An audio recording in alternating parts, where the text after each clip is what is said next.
মনোরম কথা তিনি শেষ করেছিলেন। সম্মানিত ভাই এবং বন্ধুগণ, সুতরাং বাংলাদেশ জামাত ইসলামীকে আজকে যারা নতুন করে বিশ্লেষণ করেন, 2006 সালের 28 অক্টোবর আমাদের জন্য একটা মাইল ফলক। সেদিন শহীদ জসিম ভাইকে লাঠি দিয়ে সাপের মতো পিটিয়ে হত্যা করা হয়েছে। এই অমানবিক চিত্র তো আমরা সবাই বলেছিলাম এটা ওই দিন শেষ হয়ে যাওয়ার কথা। ওই দিন তো 4 দলীয় জোট ছিল, তাহলে আজকে তো প্রশ্ন হওয়া উচিত 4 দলীয় জোট যদি হয়, সেই জোট সরকারের শেষ ক্ষমতা হস্তান্তরের দিন শুধুমাত্র জামাত ইসলামী এবং ছাত্র শিবিরকে টার্গেট করে, আওয়ামী লীগ আমাদেরকে টার্গেট করে কেন আমাদের বিরুদ্ধে সেদিন মাঠে নেমেছিল? ঠিক একইভাবে আপনি দেখবেন এই আওয়ামী লীগ 2024 সালের জুলাই আগস্টে নিষিদ্ধ করার তালিকায় শুধুমাত্র জামাত ইসলামী ছাত্র শিবিরকে রেখেছিল। 2006 সালের 28 অক্টোবরও তারা জামাত ইসলামী ছাত্র শিবিরকে টার্গেট করেছে।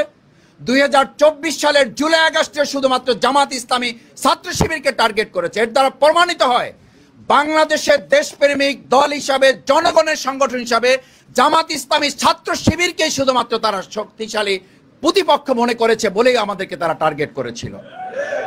সেই জন্য আধিপত্যবাদের বিরুদ্ধে মাথা উঁচু করে দাঁড়িয়ে থাকা এই সংগঠন জামাত ইসলামী এবং ছাত্র শিবিরকে যদি শেষ করে দেওয়া যায়, তাহলে আধিপত্যবাদ এবং ফ্যাসিবাদরা মনে করে তারা তাদের মতো এই বাংলাদেশকে আবার ফ্যাসিবাদ এবং আধিপত্যবাদের দিকে নিয়ে যেতে পারবে।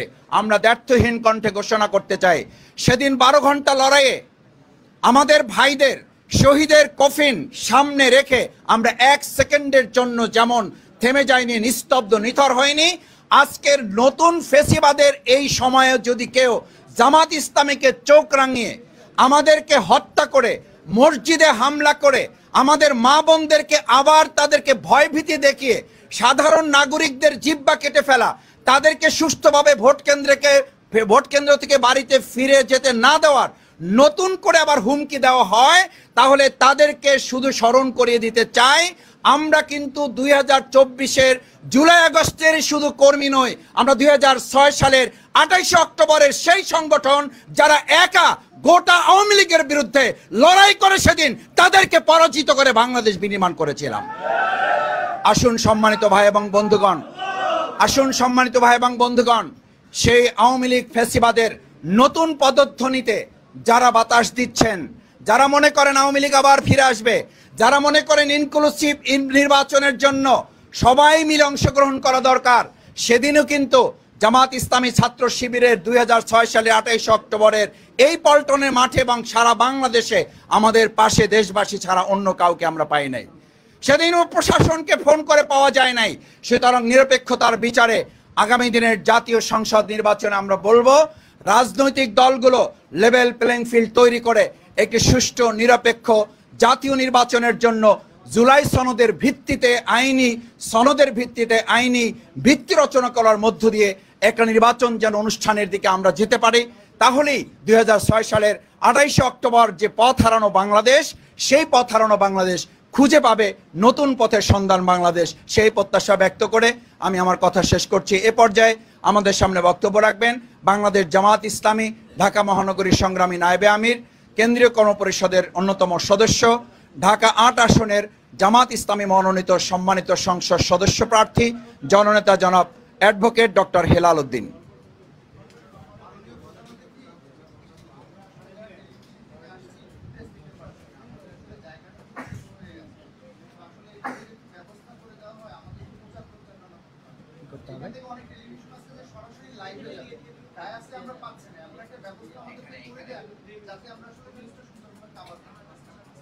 আচ্ছা, পরে পরে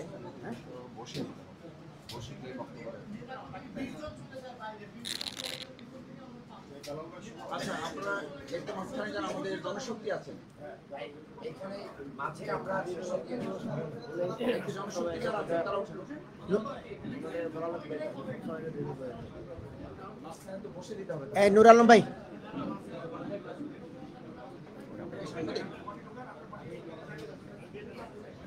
ওই চেয়ারগুলো সরাই দেন, চেয়ারগুলো সরাই দেন। এদিকে দেওয়া যাবে ক্যামেরা, এদিকে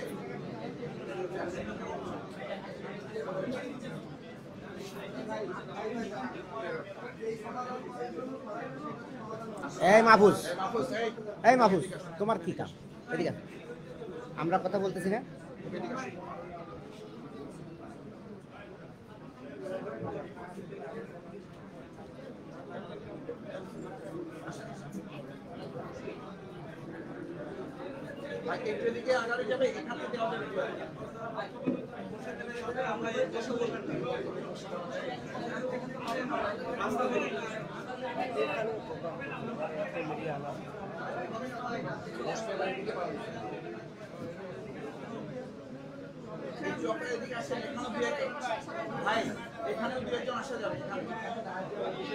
আবার পুরো স্টেজ পাবে না তো, এখানে আসলে আবার আপনি না দেখাবে।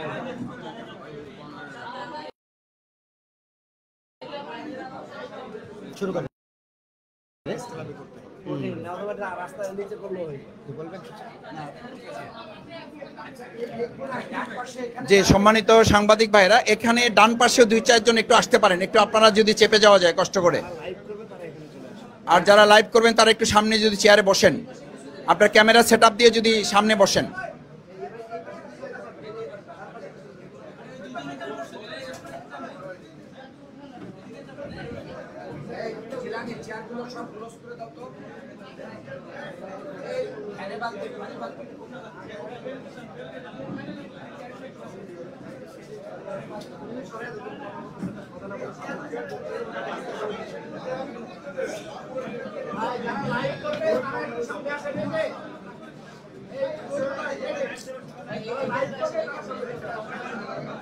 এই ফ্যানে লাগবে।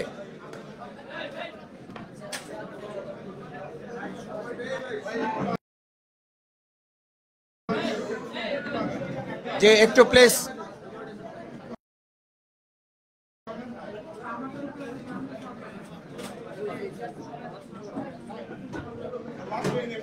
জি জি, আমরা 2 মিনিটের মধ্যে শুরু করতে চাই, একটু সবাই সেট আপ রেডি করে ফেলেন প্লিজ। হ্যাঁ না,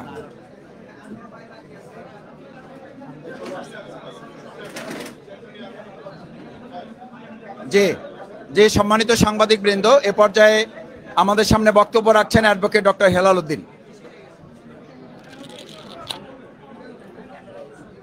আউযু বিল্লাহি মিনাশ শাইতানির রাজিম। বিসমিল্লাহির রহমানির রহিম। বাংলাদেশ জামাত ইসলামী ঢাকা মহানগরী দক্ষিণের উদ্যোগে আয়োজিত 28 অক্টোবরের শহীদদের স্মরণে শহীদ পরিবারের সাথে মত বিনিময় অনুষ্ঠানের সম্মানিত সভাপতি, কেন্দ্রীয় নির্বাহী পরিষদের অন্যতম সদস্য, ঢাকা মহানগর দক্ষিণের সংগ্রামী আমির জননেতা জনাব নুরুল ইসলাম বুলবুল, উপস্থিত প্রধান অতিথি, শহীদ কাফেলা বাংলাদেশ জামাত ইসলামী কেন্দ্রীয় নায়েবে আমির, সাবেক এমপি, শ্রদ্ধাভাজন জননেতা জনাব অধ্যাপক মুজিবুর রহমান, মহানগর এবং কেন্দ্রের নেতৃবৃন্দ, সাংবাদিক বন্ধুগণ, সুধীমণ্ডলী, শহীদ পরিবারের সদস্যবৃন্দ, আসসালামু আলাইকুম ওয়া রাহমাতুল্লাহি ওয়া বারাকাতুহু।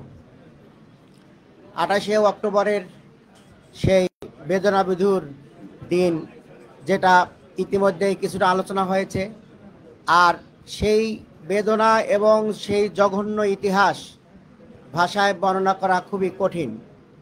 সম্মানিত সুধীমণ্ডলী, আমাদের স্টেজে যারা নেতৃবৃন্দ আছেন তাদের সাথে আমরা সবাই মিলে 28 অক্টোবরের সেই তাণ্ডবে আমরা প্রতিরোধ গড়ে তোলার চেষ্টা করেছিলাম। আসলে মূলত 28 অক্টোবর তাদের একটা দীর্ঘ পরিকল্পনার অংশ। 2001 সালের অক্টোবর মাসে যে 4 দলীয় ঐক্যজোটের নিরঙ্কুশ বিজয় হয়েছিল, সেই বিজয়ের পরেই আওয়ামী লীগ এবং পার্শ্ববর্তী রাষ্ট্র ভারত মিলে চক্রান্ত শুরু করেছিল যে বাংলাদেশে যে বিজয়টা হলো 4 দলীয় ঐক্যজোটের, এই বিজয়কে সরানোর কোনো উপায় নেই। যদি একটা ষড়যন্ত্রমূলক একটা হত্যাকাণ্ড সহ একটা কালো অধ্যায় রচনা করা যায়, তাহলেই শুধুমাত্র এটা সম্ভব।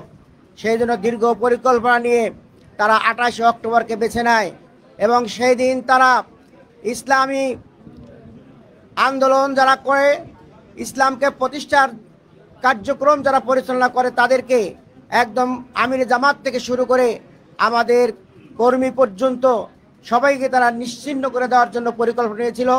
কিন্তু আল্লাহ রাব্বুল আলামিন তার অশেষ রহমত দিয়ে আমাদের ভাইদের শাহাদাত, রক্ত এবং ত্যাগের বিনিময়ে 28শে অক্টোবর সেদিন আমাদের ভাই হারালেও আমাদের আন্দোলনকে তারা ক্ষতিগ্রস্ত করতে পারে নাই।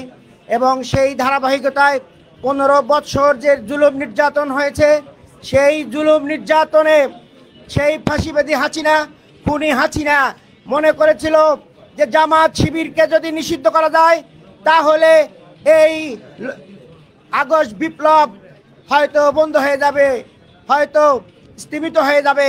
কিন্তু বাংলাদেশ জামাত ইসলামী ছাত্র শিবিরকে নিষিদ্ধ করার পরেও দেখলো জনতা এই আন্দোলনকে ছেড়ে যাচ্ছে না। এবং আমাদের মেয়েরা সেদিন ঘোষণা দিয়েছিল যে আমাদের পিছনে পুলিশ, সামনে স্বাধীনতা। এই স্বাধীনতা অর্জনের জন্য আমরা সম্মানজনক মৃত্যুবরণ করার জন্য প্রস্তুত আছি। এই জাতিকে কেউ কোনোদিন পরাজিত করতে পারবে না ইনশাআল্লাহ। প্রিয় ভাইয়েরা, দীর্ঘ সময় জুলুমের শিকার আমরা যারা ফ্যাসিবাদ বিরোধী ছিলাম, আজকে দেখা যাচ্ছে তাদের ভিতর থেকে একটি গ্রুপ নিজেরা আবার জুলুম করছে। আমরা দ্ব্যর্থহীন কণ্ঠে বলবো, এই যারা জুলুম করছেন, যারা চাঁদাবাজি করছেন, যারা মসজিদে হামলা করছেন, তাদের জন্য 28শে অক্টোবর এবং 24 এই জুলাই আগস্টের যে বিপ্লব, এইটা আপনাদের জন্য উপযুক্ত শিক্ষা। আপনারা যদি শিক্ষা গ্রহণ না করেন তাহলে ডাকসু, রাকসু, চাকসু যেভাবে ছাত্ররা আপনাদেরকে লাল কার্ড দেখিয়েছে, আগামী নির্বাচনেও আপনাদেরকে লাল কার্ড দেখাবে ইনশাআল্লাহ। সম্মানিত ভাই এবং বন্ধুগণ, আমরা অন্তর্বর্তীকালীন সরকারকে বলবো, জামাতের যে 5 দফা দাবি, এই দাবি মেনে নিয়ে স্বচ্ছ সুন্দর একটি নিরপেক্ষ নির্বাচনের ব্যবস্থা করুন এবং জনগণের ক্ষমতা জনগণের কাছে ফিরিয়ে দেন। এই উদাত্ত আহ্বান জানিয়ে পল্টন হত্যাকাণ্ডের শহীদদের যেন দ্রুত বিচারের আওতায় নিয়ে আসা যায়, সেই আহ্বান জানিয়ে আমার কথা এখানে শেষ করছি। আল্লাহ হাফেজ। বাংলাদেশ জিন্দাবাদ। বাংলাদেশ জামাত ইসলামী জিন্দাবাদ। সম্মানিত সুধী মণ্ডলী, শহীদ পরিবারের সম্মানিত সদস্যবৃন্দ, এ পর্যায়ে আমাদের সামনে সংক্ষিপ্ত কথা বলবেন বাংলাদেশ জামাত ইসলামী কেন্দ্রীয় মজলিসের শুরা সম্মানিত সদস্য, ঢাকা মহানগরী দক্ষিণ জামাতের সম্মানিত নায়েবে আমির, শ্রদ্ধাভাজন জননেতা জনাব আব্দুস সবুর ফকির।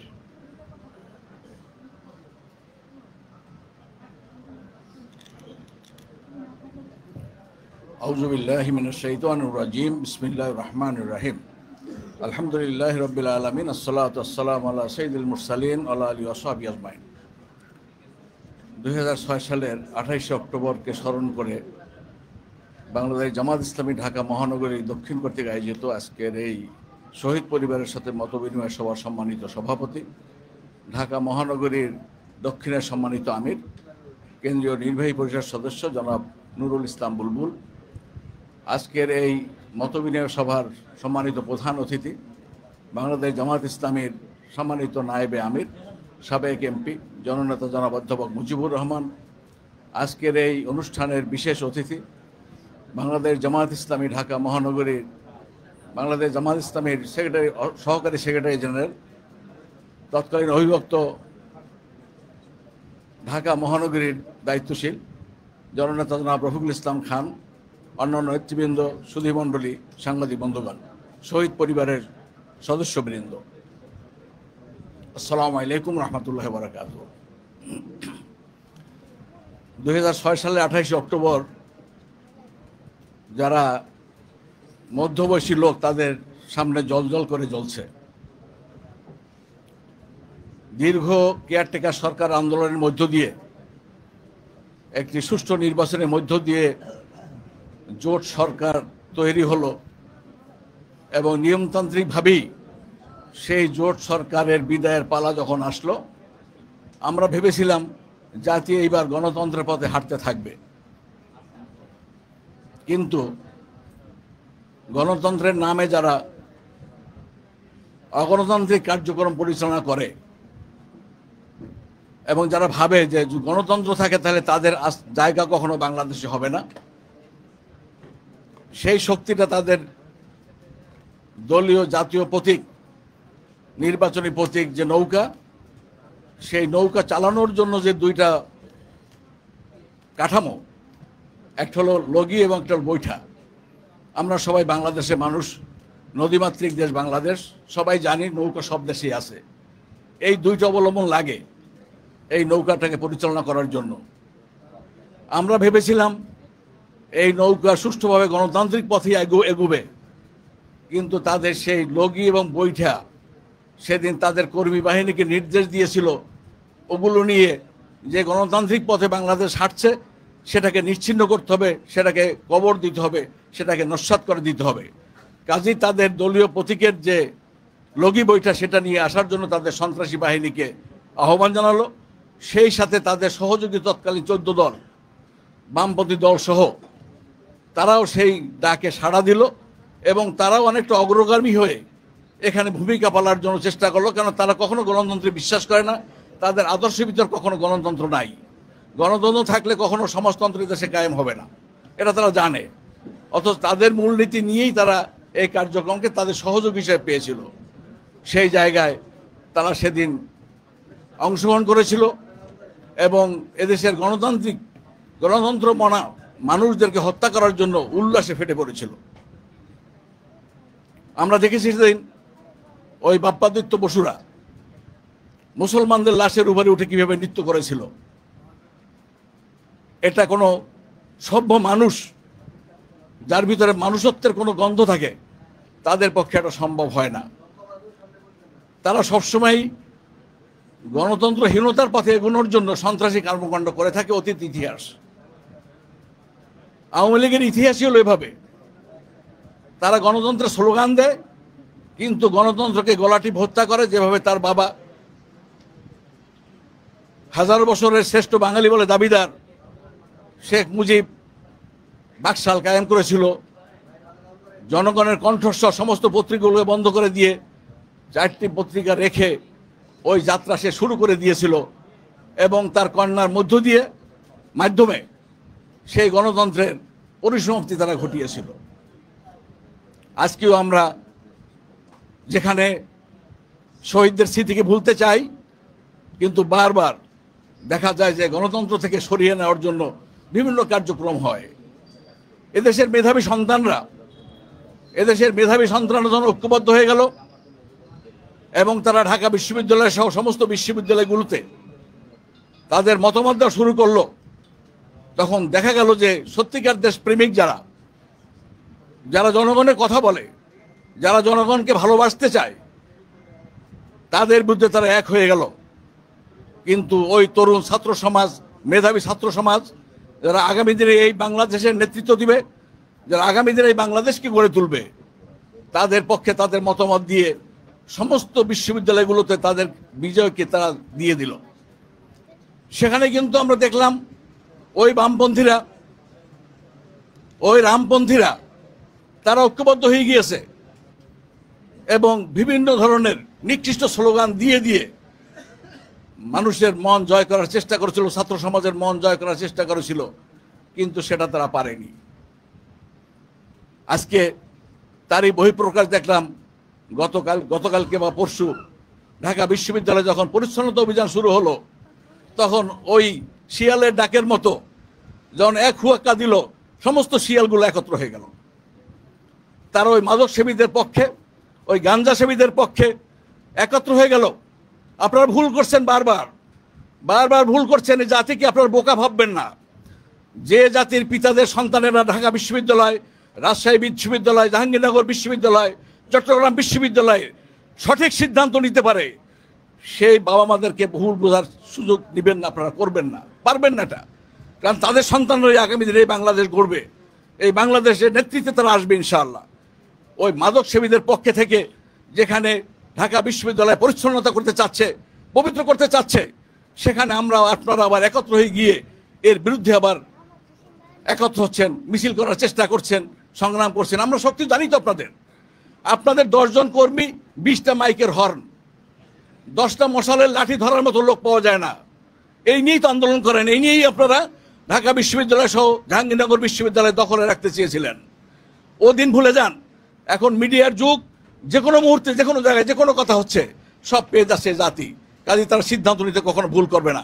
এই জন্য আমি ওনাদেরকে আহ্বান জানাবো, আর এই অন্তর্বর্তীকালীন সরকারকেও আহ্বান জানাবো, ছাত্র সমাজ ডাকসুর নেতৃত্বে যে কাজ শুরু হয়েছে, আপনারা তাদেরকে প্রশাসনিকভাবে সহযোগিতা করুন এবং সহযোগিতা করে এই দেশকে গণতন্ত্রের পথে হাঁটার পক্ষে আপনারাও পথ নির্দেশনার দায়িত্ব পালন করুন, তাহলেই জাতি আপনাদেরকে ভুলবে না, আপনাদেরকে স্মরণে রাখবে।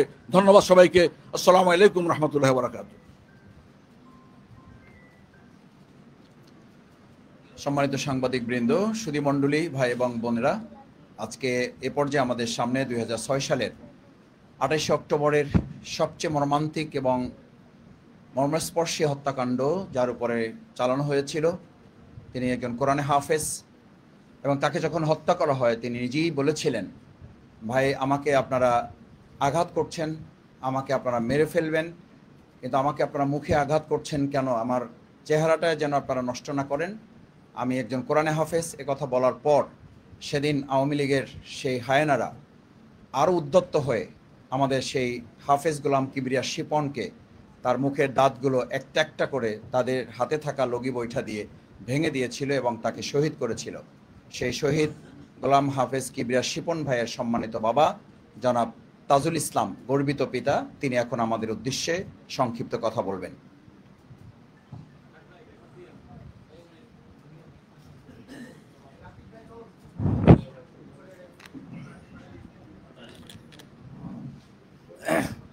অধ্যকার সভার সম্মানিত সভাপতি, প্রধান অতিথি, বিশেষ অতিথি, অন্যান্য নেতৃবৃন্দ, সাংবাদিকবৃন্দ এবং শহীদ পরিবারের সদস্যবৃন্দ, আসসালামু আলাইকুম রহমতুল্লাহ বারাকাতুহু। 28 অক্টোবরের কথা মনে হলেই আমার কলিজা ভাত করে ওঠে। 28 অক্টোবর পৃথিবীর ইতিহাসে একটা কালো দিবস। 28 অক্টোবর খুনি শেখ হাসিনার, ফেরাউন শেখ হাসিনার সূচনার দিবস। 28 অক্টোবর লক্ষ্মী বইটা দিয়া সাপের মতো পিঠে মানুষকে হত্যা করে মৃত লাশের উপর নাচনগুন্দন করা বিশ্বের ইতিহাসে এখন বিরল, যা আমরা কোনোদিন ভাবতেও পারি নাই এমন নৃশংস হত্যাকাণ্ড হবে বাংলাদেশে। সেই খুনি শেখ হাসিনা 19 অক্টোবর রোজ বৃহস্পতিবার ঢাকা মহানগরীর যে বড় সমাবেশ সমিতি সে বলেছিল যে আপনারা যার যা কিছু আছে অর্থাৎ লক্ষ্মী বেটে নিয়ে ঢাকা ঘেরাও করবেন। সেই ফলশ্রুতিতে 28 অক্টোবর এই হত্যাকাণ্ড সংঘটিত হয়। শহীদ জীবনের স্মৃতিচারণ বলতে গিয়ে সেটা কথা বলতে হয়। আমার 300 বছরে আমার ওয়াইফ বললো যে মেজর ছেলেকে আমি হাফেজ বানাবো। সে হাফেজ পাস করার পরে তাম্বুল মিল্লাত কামিল মাদ্রাসায় দাখিল ভর্তি হলো। ওখান থেকে সে 11তম স্ট্যান্ড করলো। স্ট্যান্ড করার পরে আমি ওখান থেকে বোর্ডে দিয়ে টাকা তাকে দিলাম এবং সে সরকারি বিজ্ঞান কলেজে ভর্তি হলো। ওখান থেকে সে ভালো রেজাল্ট করার পরে ঢাকা কলেজে অনার্সে ভর্তি হলো। আমার 3 ছেলে আলাদা ঢাকা কলেজের ছাত্র ছিল।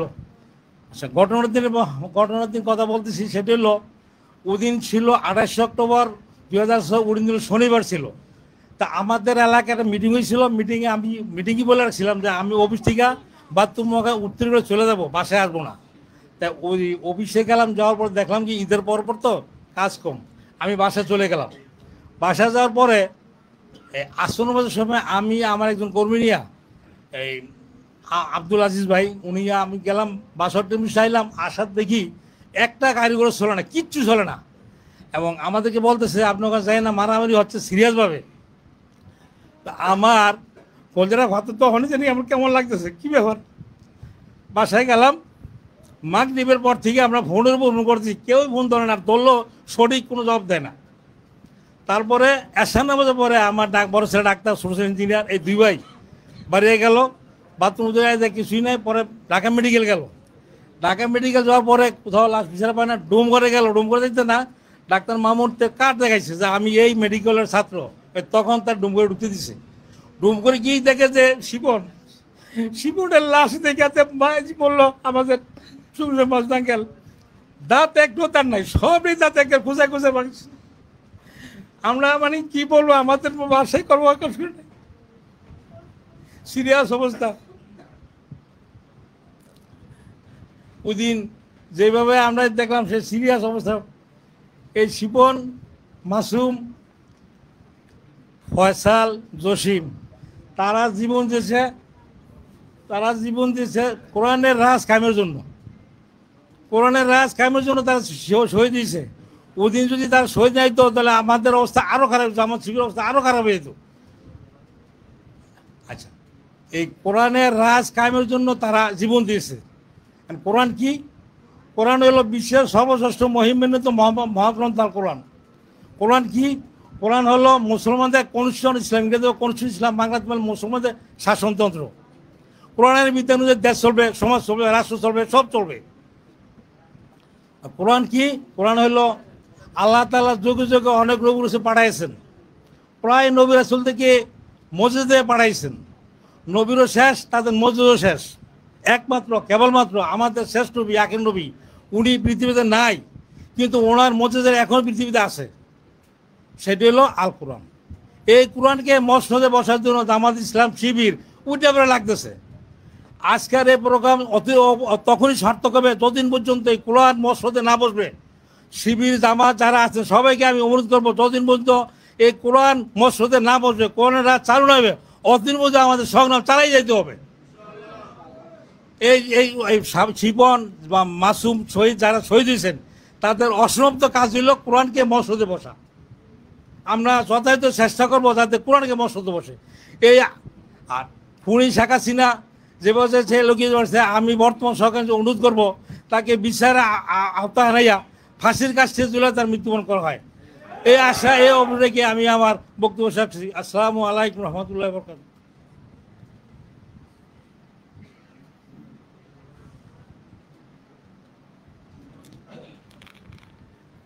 সম্মানিত সুধীমণ্ডলী, শহীদ হাফেজ গোলাম কিবরিয়া শিপনের সম্মানিত গর্বিত পিতার এই বক্তব্য নিশ্চয়ই আমরা সবাই ভারাক্রান্ত। আমাদের সামনে আরেকজন শহীদের গর্বিত মা। সেদিন আমরা যাকে সান্ত্বনা দিতে গিয়ে আমরা নিজেরাই তার কাছ থেকে সান্ত্বনা নিয়ে ফিরে এসেছিলাম, শহীদ সাইফুল্লাহ মোহাম্মদ মাসুম। শহীদ সাইফুল্লাহ মোহাম্মদ মাসুম ভাইয়ের সম্মানিত গর্বিত পিতা, আমাদের শ্রদ্ধাভাজন গর্বিত মা জনাব শামসুন নাহার রুবি এখন আপনাদের সামনে সংক্ষিপ্ত কথা বলছেন।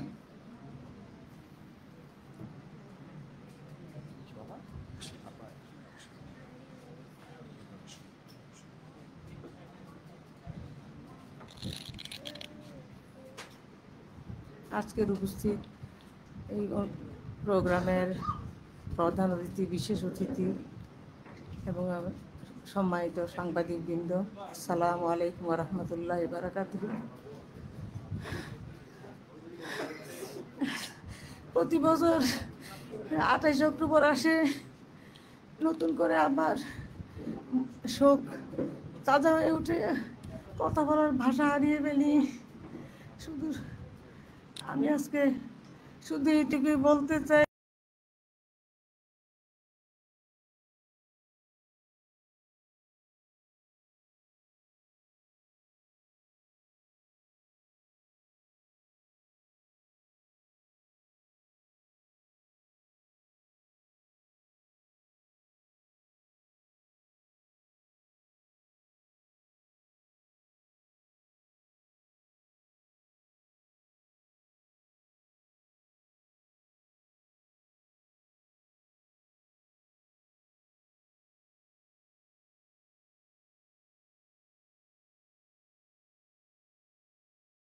এই যে আমাদের প্রাণপ্রিয়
সন্তানদেরকে আমরা